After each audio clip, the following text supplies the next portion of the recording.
I'm Edie Lush here at the Hub Pavilion in Davos. Delighted to be joined by John Hope Bryant. He's many things to many people. The CEO, founder of Operation Hope. You sit on the. You're a new friend.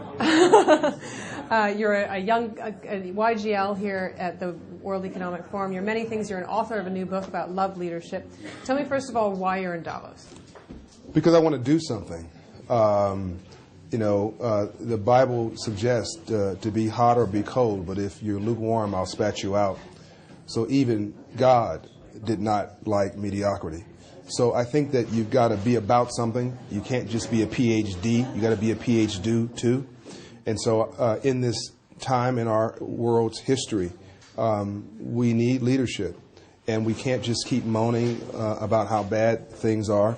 We can't sit like a deer caught between headlights, and we cannot let fear overtake us, because fear is the ultimate prosperity killer. You got to understand that there's a rainbow after every storm. Or put more precisely, you cannot have a rainbow without a storm first. And so storms have meaning. Problems have meaning. Our character is defined not by our successes, but by our failures. Okay. So you understand you're not as good as your compliments.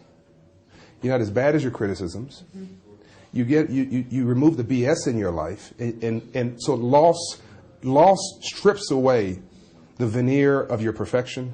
It strips away the arrogance. It strips away all the crap and the BS, and you begin to become what I call an authentic leader. Bill George wrote the book Authentic Leadership, and you find what he calls a true north.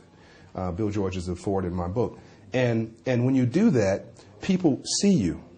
When they meet you, they see you and they stop, because they so rarely see somebody who's authentic. And in a minute, you can meet somebody and you know in a minute whether they're real or not. Women have this thing called women's intuition. You know something that you were never taught, that you didn't learn out of a book. And so we're not human beings having a spiritual experience. We're spiritual beings having a human experience, as Deepak Chopra. And so a good leader recognizes that they're imperfect.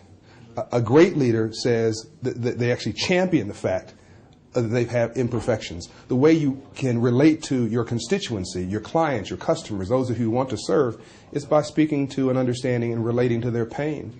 And I think that humility is what gets people to follow you as an inspired leader.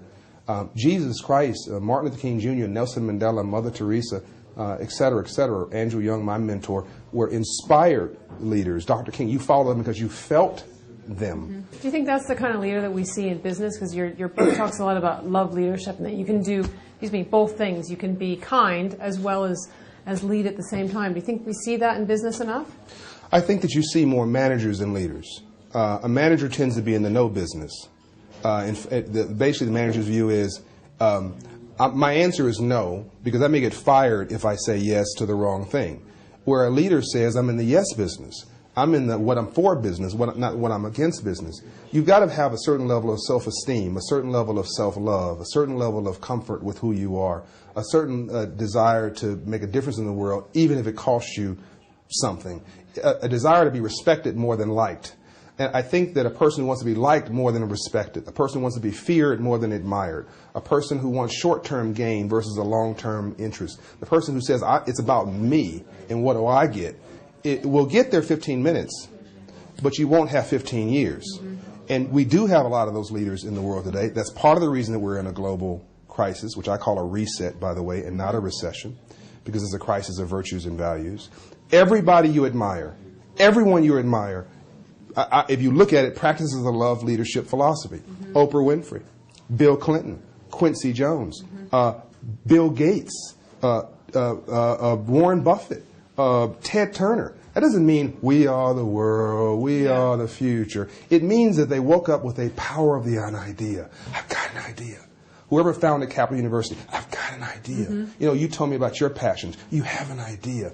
And those ideas that we push forward that serve others, that add value to society, the byproduct is wealth, money sometimes, and power. What's happened in the last 10 years is that we've made the byproduct the product. Mm-hmm. So why do you want to be a doctor? I want to get paid.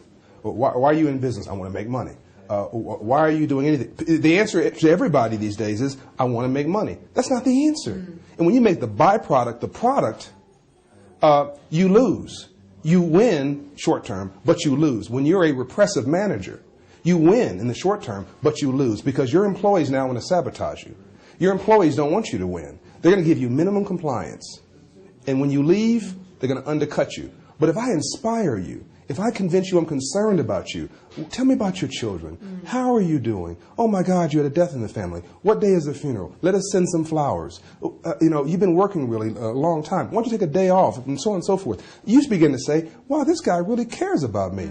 So that when there's a project that comes up and I call the office, it's 8 o'clock at night, I didn't tell you to stay there. Yeah. This happens at Operation Hope all the time. It embarrasses me. People are there at Friday night at 8 o'clock. I'm like, don't you have a date?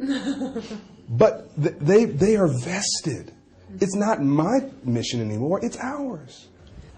John, I feel like we could go on all day, all night, but I'm going to stop you there. Thank you very much for coming into the Hub Pavilion in Davos and for talking with us at Kaplan University and IBE Bosch.